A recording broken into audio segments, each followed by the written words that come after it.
সল্টলেক আমার কাছে লজ্জা। সল্টলেক রাজারহাটে খালি জায়গা দখল হয়ে যাচ্ছে। সুজিত বসু লোক বসাচ্ছে, কত টাকা লেগেছে?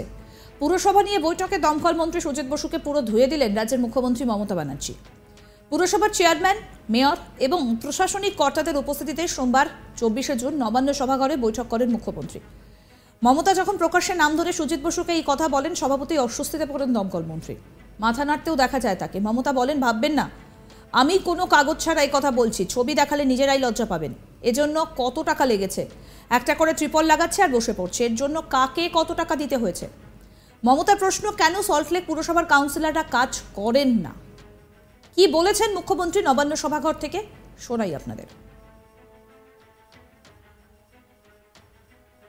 সল্টলেক আমার লজ্জা লাগছে। রাজারহাটেও শুরু হয়েছে এনক্রোচমেন্ট, সল্টলেকেও ইচ্ছা মতো সুজিত বোস লোক বসাচ্ছে কম্পিটিশন করে। কেন কেন বাইরের লোক বসবে? এআরডি অফিসের অপোজিটে যদি আপনাদের আমি ছবি দেখাই, ভাববেন না যে আমি উইদাউট কাগজপত্রে আপনাদের কাছে চলে এসেছি। ছবি দেখালে নিজেরাই লজ্জা পাবেন। এর জন্য কত দিতে হয়েছে? একদম পুরো এআরডি অফিসের সামনে সব এনক্রোচমেন্ট হয়ে গেছে। একটা করে ত্রিপল লাগাচ্ছে, একটা করে বসে হচ্ছে, একটা করে ত্রিপল লাগাচ্ছে, একটা করে বসে পড়ছে। কেন? ওয়াই? আমি জানতে চাই কত টাকার বিনিময়ে কারা নিয়েছে টাকা? কেন সল্টলেক কর্পোরেশনের কাউন্সিলররা কাজ করে না? তারা তো ইলেক্টেড বডি। কেন কাজ করে না আমি জিজ্ঞেস করছি। রাস্তা ঝাড় দেয় না, এবার কি আমাকে রাস্তা ঝাড় দিতে যেতে হবে? শুধু কি ওপরের দিকে তাকালেই হবে? নিচের দিকে তাকাতে হবে না? এলাকার লাইট দেখে না, রোড দেখে না, জল দেখে না, মানুষের প্রবলেম দেখে না? এই শহরটাকে আমি এত সুন্দর করে বানিয়ে দিয়েছি। কলকাতা শহরে ভিডিও করা ছিল কোন রাস্তা কত পর্যন্ত এনক্রোচমেন্ট আছে। তা সত্ত্বেও একটা করে নতুন ওসি আসে আর বসিয়ে দেয়। আর আমি ঘাতক ঝগড়া করব। আমি রাস্তায় গেলেই দেখতে পাই পুলিশের চোখে পড়ে না, সব চোখে ঠুলি দিয়ে বসে আছে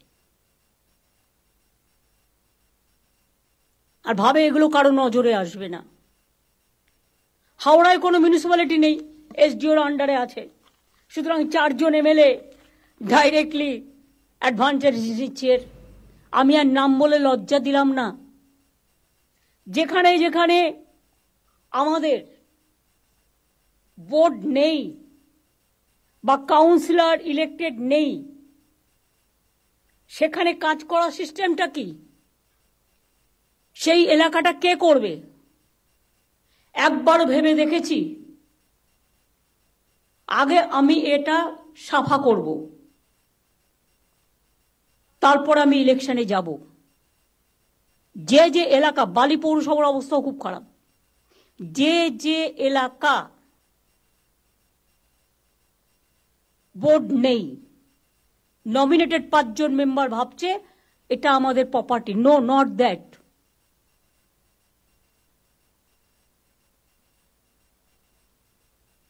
সেক্ষেত্রে কেন আমরা একটা ক্লাবকেও যদি বলা হয়, যতক্ষণ আমার ইলেকশন না হচ্ছে, যে লোকাল ক্লাব তোমাকে আমি এতটা হেল্প করব, টেন্ডার করবার ক্ষমতা তাদের থাকবে না। টেন্ডারটা সেন্ট্রালি হবে। আমি লোকাল হাত থেকে টেন্ডার তুলে নিচ্ছি আজ থেকে। কোনো টেন্ডার আমি লোকালি করতে দেবো না, সব সেন্ট্রালি হবে এবং সেন্ট্রালের হাতেই ইনফরমেশন থাকবে। এ ব্যাপারে আমি একটা কমিটি করে দিচ্ছি।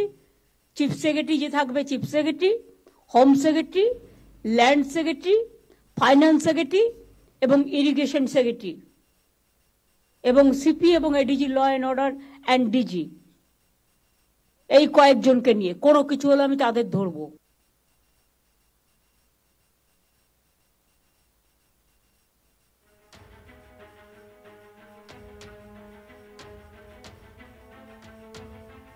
মমতা প্রশ্ন তোলেন আরবান ডিপার্টমেন্টের সেক্রেটারি, তার কাজ কি? কতগুলো বোর্ড রেখে দিয়েছে। মমতা বলেন, দীঘা ডেভেলপমেন্ট অথরিটির প্রয়োজন রয়েছে কি এখন আর? ওখানে তো মিউনিসিপ্যালিটি আছে, পঞ্চায়েত আছে, ডিএমও আছে, পঞ্চায়েতও আছে। হলদিয়া ডেভেলপমেন্ট অথরিটিও তাই, হলদিয়াতে মিউনিসিপ্যালিটি রয়েছে। আর কি বললেন মুখ্যমন্ত্রী মমতা বন্দ্যোপাধ্যায় এদিন নবান্নের সভাঘর থেকে, শোনান। আরবান ডিপার্টমেন্টের সেক্রেটারি কি কাজ স্যার?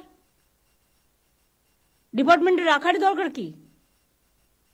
কতগুলো বোর্ড রেখে দিয়েছে, গা টিপছে না পা টিপছে, 400-500 করে লোক রেখে দিয়েছে।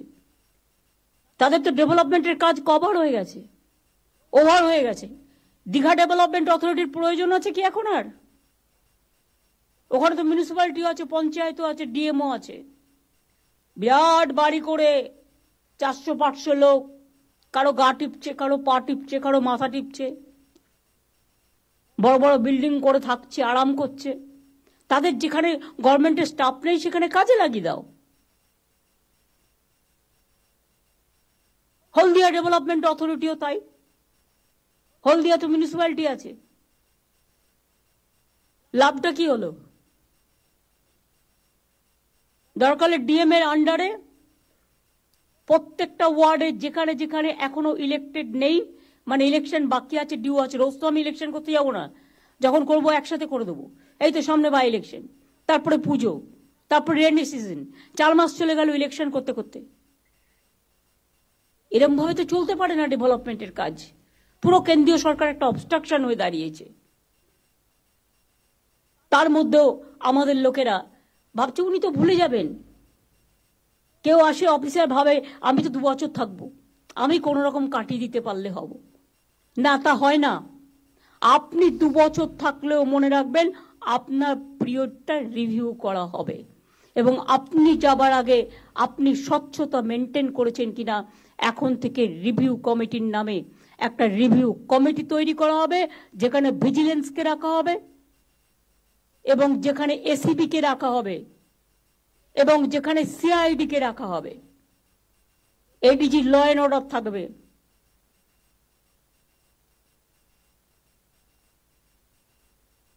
এবং আমি ডাইরেক্টর অফ সিকিউরিটিকেও থাকতে বলছি, যেহেতু তাদের পাবলিক সিকিউরিটিটা দেখতে হয়। অ্যাডেড এরিয়াতে প্রপার প্ল্যানিং নেই, তাই এখনো পুরসভার মধ্যে কাঁচা রাস্তা রয়ে গেছে। যেমন জোকা, অনেক কাঁচা রাস্তা এখনো রয়ে গেছে। কেন রয়ে গেছে? কলকাতা কর্পোরেশনের আন্ডারে। জাস্ট হ্যাভ এ লুক তর্ক করার আগে। নিকাশি নালা পরিষ্কারের জন্য রাজ্য সরকারের তরফ থেকে কোটি কোটি টাকা দেওয়া হলেও কাজ ঠিক হচ্ছে না।